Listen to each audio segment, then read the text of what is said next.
Hello' guys, আজি মই নতুনকৈ ব্লগ খুলিছোঁ। এই চাওক, ইমান বৰষুণ পৰি আছে ইয়াতে। আপোনালোকৰ ফালে কি বৰষুণ পৰিছে নেকি? এইফালে চাওক কিমান বৰষুণ। ৰাতি 2:30 পৰা বৰষুণ নেকি চলি আছে। তাৰপিছত এইয়া আমাৰ পাহাৰটো চাওক।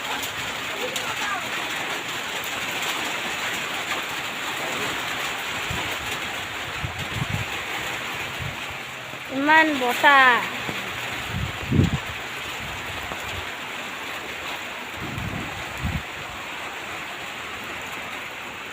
মই এতিয়া আছোঁ ঘৰৰ পিছফালে। এই চাওক, মোৰ লগটো কিবা কৰি আছে।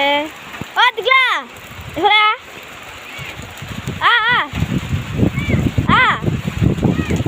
এই চাওক, মোৰ লগটো কি কৰি আছে চাওক। মোৰ লগটো কি কৰি আছে চাওক।